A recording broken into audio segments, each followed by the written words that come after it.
Nakakabahal at makakagalit talaga. Ang kakapal talaga ng mga mukha, di ba? Ang tatapang talaga ng mga apog, di ba?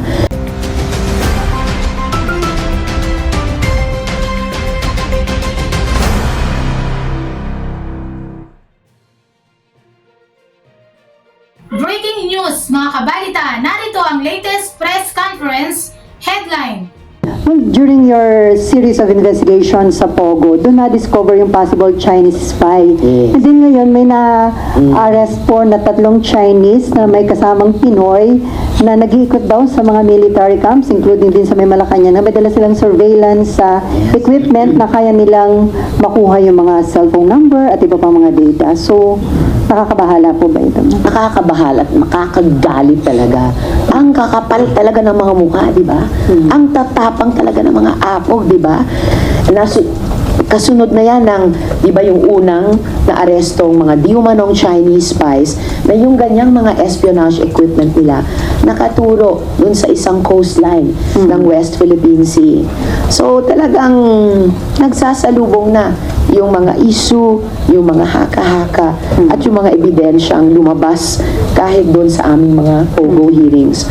Konektado yan sa presensya ng China sa ating energy system, sa ating power sector, yung kanilang presensya sa ating telecommunication sector. At yan, ngayon nakikita natin yung hindi pa talaga masettle na issue ng espionage. Ultimong sa palibot ng ating mga military at naval at Air Force camps.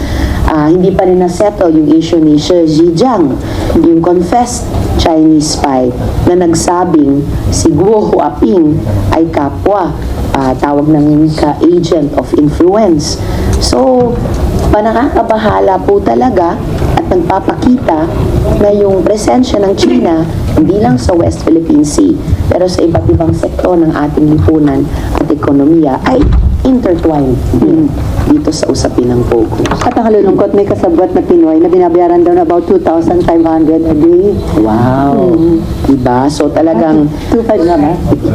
tour guide. Tour guide. Wow! Baka ma-get yung mga totoong tour guides at operators natin na sobrang nag-suffer at di pa nakaka-recover mula ng panahon ng pandemya. So talagang nakakalungkot at sobrang nakaka-disappoint at galit kung may mga kababayan pa tayong tumutulong sa mga Chinong ito na mag-espiya sa ating sariling bayan.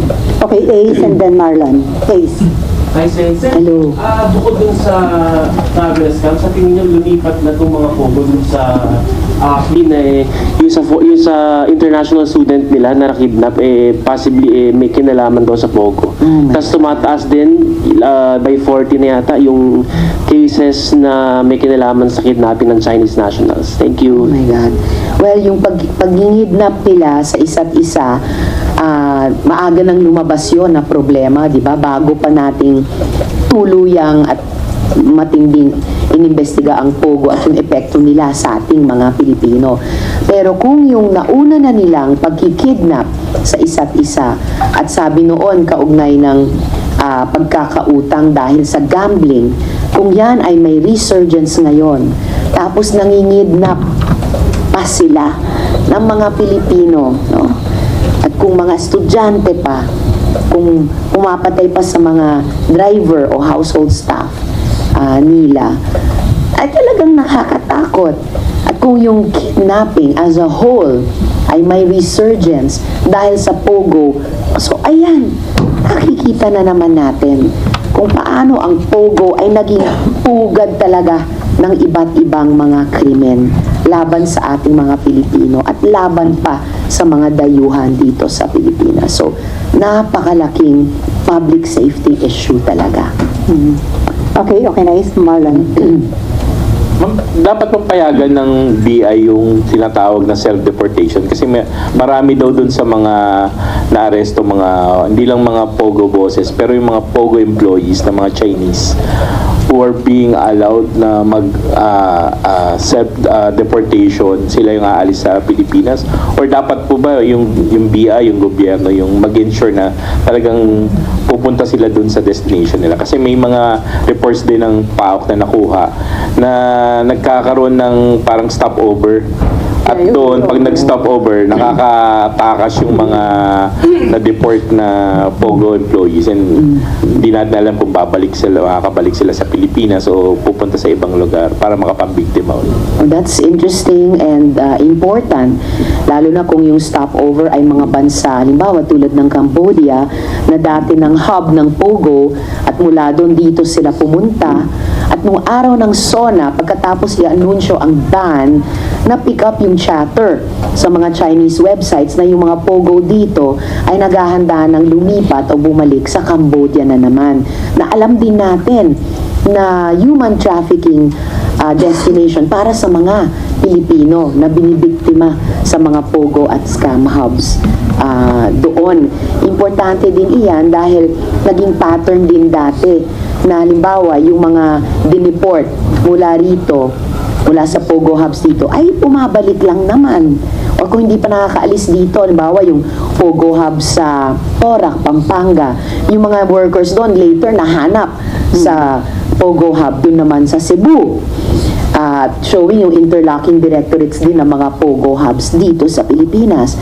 Or yung mga na-rescue sa POGO hub sa ibang bansa, inuwi dito, mga kababayan natin, nagre-repeat victimization doon sa ibang bansa. So, importante sana na kahit may so-called self-deportation, na in fact, isa sa mga unang ipinanawagan ng ating mga otoridad, syempre, kung lalabas sila sa Pilipinas, dadaan naman sila. Dapat, dadaan naman sa Bureau of Immigration. And for any vetting as well ng ating mga law enforcement authorities na innocent victim survivors ba sila, pa-self-deport, or nagkaroon ba sila ng criminal record dito, dapat malaman din, lalo na kung later on magtutour na naman sila dito or papasok na naman bilang workers.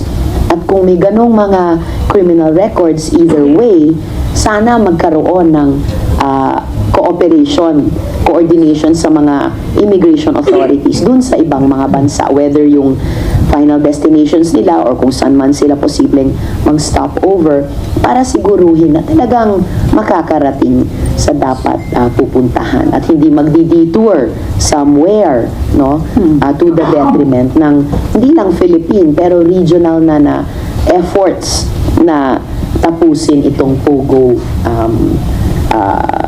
nightmare na ito. So, titikong lahat na yung deportation dapat gawing mandatory instead of payagan yung sinasabi nga nila, self-deportation. Well, ngayon ko rin lang narinig kasi yung term na self-deportation. Kung deportation talaga, so dapat may organized action sa panig ng sending government at yung pagtanggap din sa kanila nung receiving government or gobyerno man ng home country nila. Sa espionage lang, Senate or that should, kasi may naka-file na bill I think it was Jinggoy Senator Estrada. Jinggoy na on para palakasin yung espionage law sa Pilipinas. Kasi ito sunod-sunod na naman yung arrest ng mga Chinese national allegedly involved in spying. And sinasabi po ng AFP and NBI, although hindi nila pinangalanan yung China, pero state-sponsored daw yung mga galaw ng mga tao na to. Yes. No, I definitely agree with SP Pro Temp Jinggoy Estrada at maaga ko na rin ipinanawagan na i-update at palakasin yung ating anti-espionage laws. Lalo na ang China, for one, meron siyang mga espionage or national security laws na nire-require yung mga mamamayan nila, kahit yung mga state-owned enterprises nila na nag-negosyo dito sa Pilipinas o kahit sa ibang bansa na kapag hiningan nila ng impormasyon, obligado silang magbigay kahit siguro to the point of spying. So, sinusuportahan ko din yung panawagan ng NICA nung nagsalita sila sa huling hearing ng Senate Committee on Women tungkol sa POGOs na precisely i-update at palakasin yung ating anti-espionage law dahil yun ay originally para lamang sa times of war. Pero peacetime, wala po. Nag-iiba na yung espionage eh. Hindi lang tuwing gera ginagawa ng ibang mga bansa. Kahit tulad ngayon, wala namang gera, wala namang hot war. Pero ayan, patuloy yung pag-aresto ng ating law enforcement authorities sa mga dayuhang ito, mga Chino, na di umano, nag-espiya pala sa atin.